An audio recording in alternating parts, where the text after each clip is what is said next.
শান্তির বাজারে বন্ধকে কেন্দ্র করে আহত ব্লক আধিকারিক সহ ৩ জনকে দেখতে আজ জিবি হাসপাতালে ছুটে গেলেন প্রাক্তন কেন্দ্রীয় মন্ত্রী প্রতিমা ভৌমিক। এদিন এক সাক্ষাৎকারে তিনি দোষীদের কঠোর শাস্তির দাবি জানান। সিভিল সোসাইটির ডাকা ২৪ ঘন্টা ত্রিপুরা বনধ না মানায় গতকাল সন্ধ্যায় অগ্নিগর্ভ পরিস্থিতির সৃষ্টি হয়েছিল শান্তির বাজারে এবং দুষ্কৃতীদের আক্রমণে ব্লক আধিকারিক সহ ৩ জন গুরুতর আহত হয়ে চিকিৎসাধীন রয়েছে জিবি হাসপাতালে। ৩ জনের মধ্যে একজন ইঞ্জিনিয়ার, একজন ব্যবসায়ী রয়েছেন।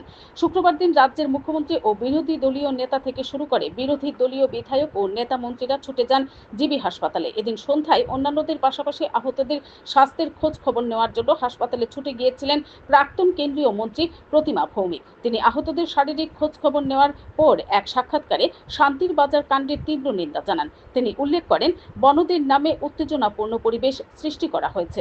একটি জাতি গোষ্ঠীকে লক্ষ্য করে এই আক্রমণ শাণিত হয়েছে বলে অভিমত ব্যক্ত করেন প্রতিমা ভৌমিক এবং তাদের প্রাণে মারার চেষ্টা করা হয়েছিল। তাই এই ঘটনায় দোষীদের কঠোর শাস্তি দাবি করেন Pratima Bhowmik. Bureau report, BTV Tripura news. এর ঘটনার বিষয় নিয়ে আজ ৩ জনকে মারা হয়েছে, আপনারা দেখতে আসলেন, কি বলবেন? গতকালকে একটা সংগঠন থেকে একটা বন্ধ আহ্বান করা হয়েছিল। তো বন্ধের নামে একটা কনস্পিরেসি বললে হয় এবং একটা